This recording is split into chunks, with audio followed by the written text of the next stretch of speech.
Hello students, आज हम अपनी एक्सरसाइज स्टार्ट करेंगे। Exercise 2.4 question number 1।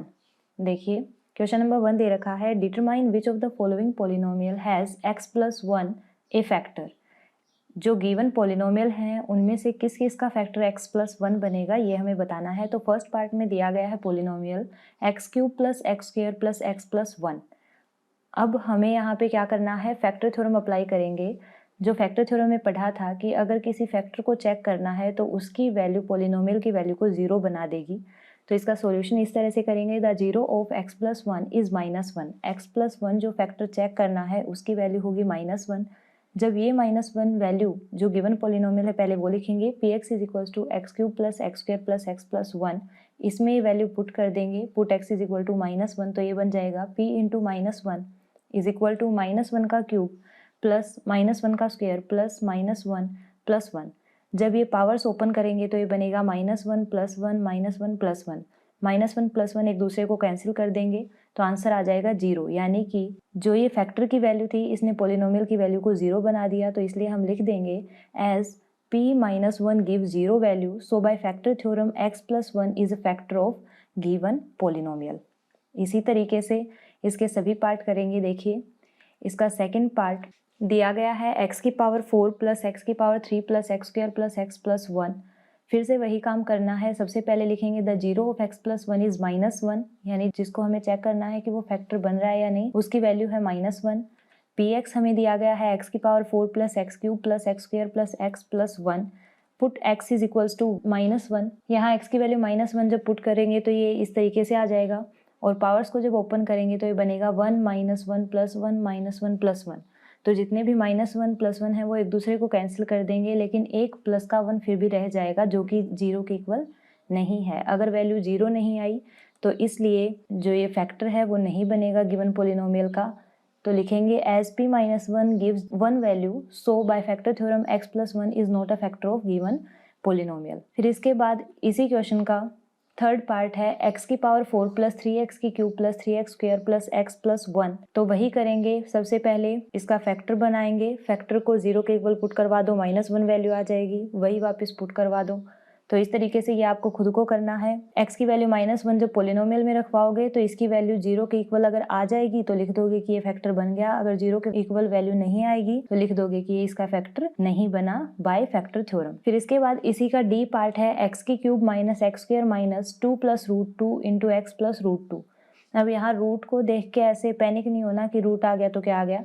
यहाँ पे क्या करना है, सिर्फ वही प्रोसीजर जो हम कर रहे हैं। फैक्टर चेक करना है तो उसकी वैल्यू को यहाँ पुट करवाएंगे। द 0 ऑफ x+1 इज -1, यानी जहाँ जहाँ x है वहाँ वहाँ -1 पुट करवा देंगे। तो पॉलिनोमियल गिवन था, put x is equals to -1। ये बन जाएगा -1 की क्यूब -1 का स्क्वायर -2 + √2 इंटू x की जगह पे फिर से -1 + √2। पावर्स को ओपन कर लो, -1 माइनस का 1। अब -1 जब आगे वाले माइनस से मल्टीप्लाई करेगा तो ये आ जाएगा +2 + √2 और लास्ट में प्लस का √2 दे ही रखा है। अब -1 होते हैं माइनस के 2 +2 है ही, साथ में प्लस का √2 + √2 एज इट इज़। फिर उसके बाद -2 + 2 एक दूसरे को कैंसिल कर देंगे, बच जाएगा 2√2 जो कि 0 के इक्वल नहीं है। अगर ये 0 के इक्वल नहीं है तो क्या लिखेंगे लास्ट में, as p - 1 is not equal to 0, so by factor theorem x+1 is not a factor of given polynomial. तो इस तरीके से आपको ये फर्स्ट क्वेश्चन करना है इसका। फिर इसके बाद सेकंड क्वेश्चन दे रखा है, use the factor theorem to determine whether gx is a factor of px in each of the following cases. हमें दो पॉलिनोमियल गिवन होंगे, इसमें हमें ये बताना है कि जो gx पॉलिनोमियल है वो px का फैक्टर है या नहीं। तो बस वहाँ पे जैसे पिछले क्वेश्चन में हमने किया है कि x+1 को फैक्टर चेक करना था, अब की बार फैक्टर अलग अलग दिए होंगे। फर्स्ट पार्ट में px is equals to 2x³ + x² - 2x - 1 दे रखा है। gx को हमें फैक्टर चेक करना है, यानी कि gx की वैल्यू निकालेंगे सबसे पहले। तो सॉल्यूशन में लिखेंगे the 0 of gx is equals to x+1 is -1, यानी कि जो gx की वैल्यू है वो आएगी -1। अब ये -1 वैल्यू इस px में पुट करवा देंगे तो px की वैल्यू देखो ये बन जाएगी p × -1 इज इक्वल टू 2 × -1 का क्यूब प्लस -1 का स्क्वायर -2 × -1 माइनस में 1 पावर्स को ओपन कर लो, -2 +1 +2 -1, यहाँ पे प्लस का 2 माइनस के 2 को कैंसिल कर देगा और प्लस का 1 -1 को कैंसिल कर देगा, तो ये आंसर आ जाएगा 0। अगर फैक्टर वाली वैल्यू ने पोलिनोमियल की वैल्यू को 0 बना दिया, इसका मतलब हम क्या लिख देंगे, as p - 1 = 0, so by factor theorem gx is a factor of given polynomial. इसी तरीके से फिर इसका सेकंड पार्ट करेंगे, px = x³ + 3x² + 3x + 1 polynomial given है, gx = x + 2 गिवन है। तो ये वाला पार्ट आप खुद से करेंगे, थोड़ा हिंट दे रही हूँ। gx की जो वैल्यू है यहाँ से वो आ जाएगी -2। अब वो -2 जो वैल्यू आई है वो px में पुट करवा दो, जहाँ जहाँ x है वहाँ वहाँ -2।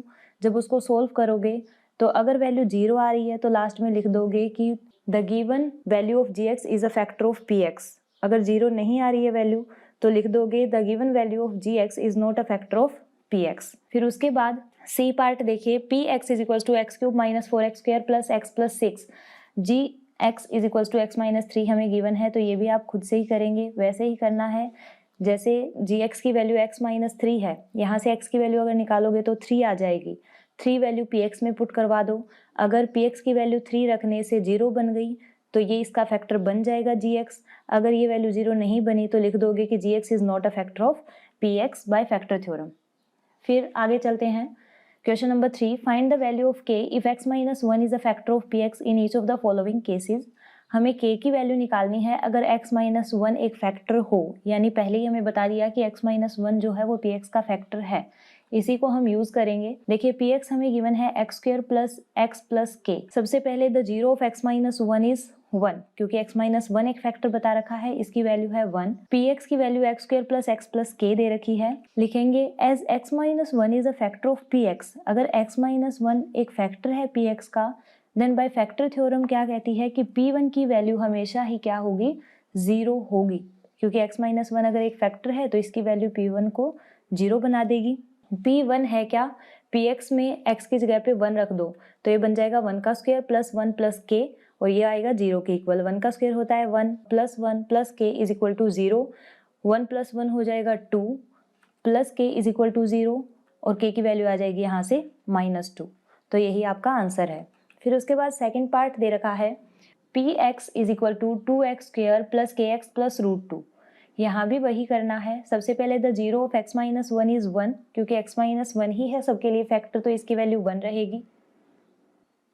अब जो ये 1 वैल्यू आई है वो गिवन पोलिनोमियल px में हम पुट करवाएंगे। उससे पहले लिखेंगे कि as x - 1 is a factor of px, then by factor theorem p1 = 0। x - 1 अगर एक फैक्टर है तो फैक्टर थ्योरम ये कहती है कि p1 की वैल्यू 0 बनेगी ही बनेगी।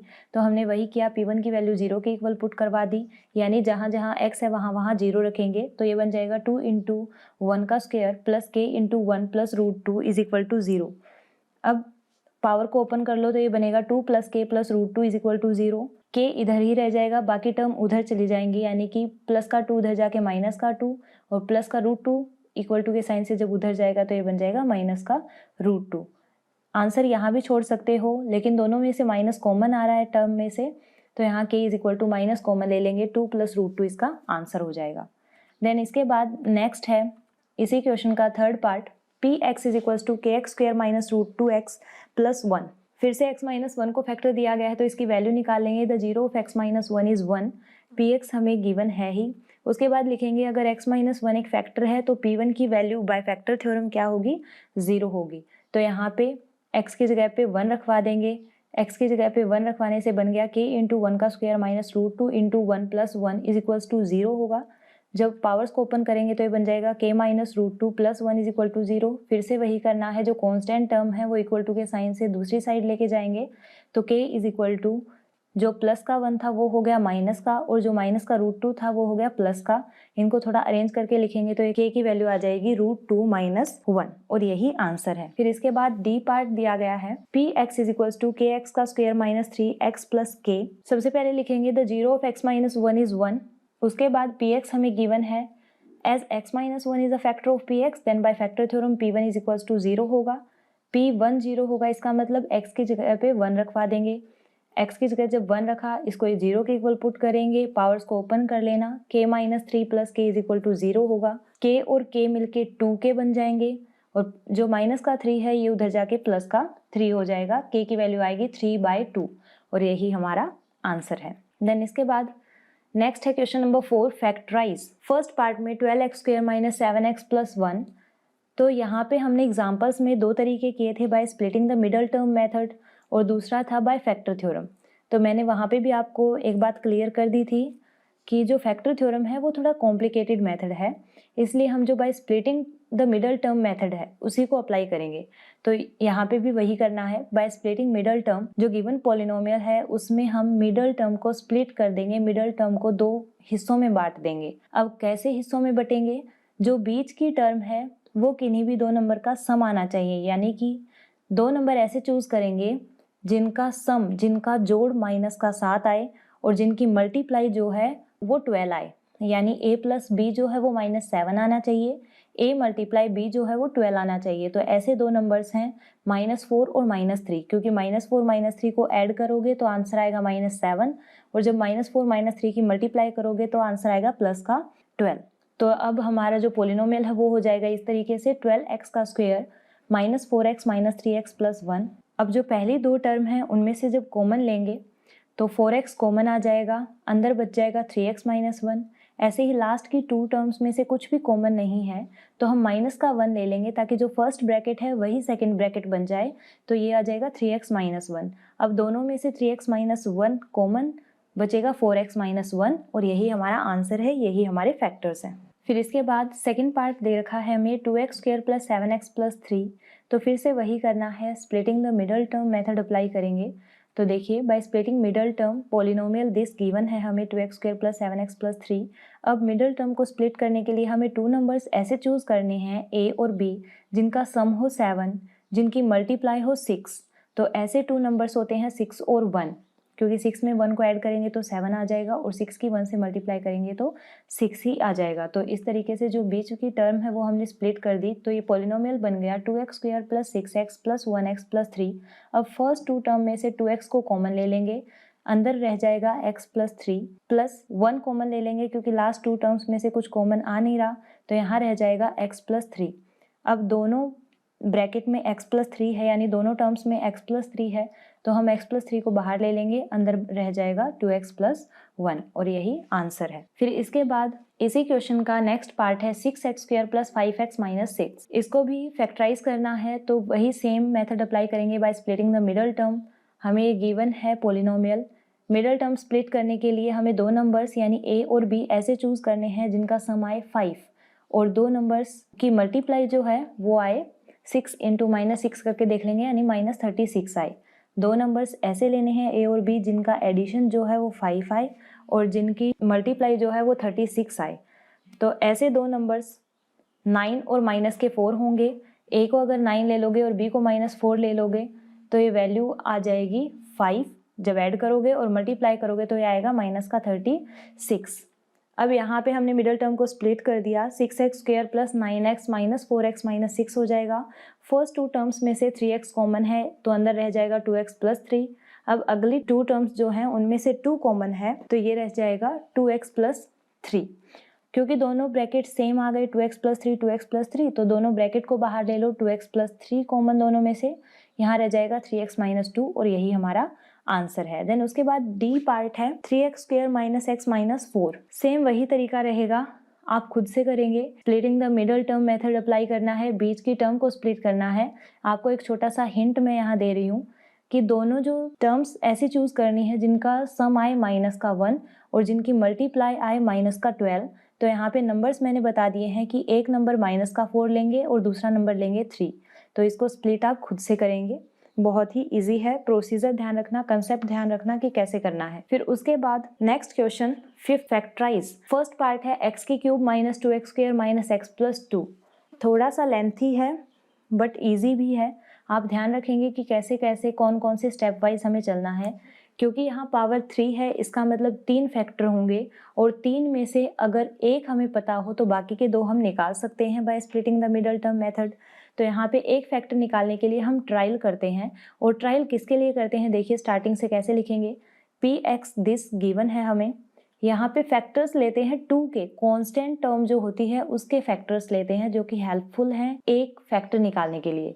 तो यहाँ पे लिखेंगे फैक्टर्स ऑफ 2 +-1 और +-2, सिर्फ यही वैल्यू पॉसिबल है 2 के फैक्टर्स की।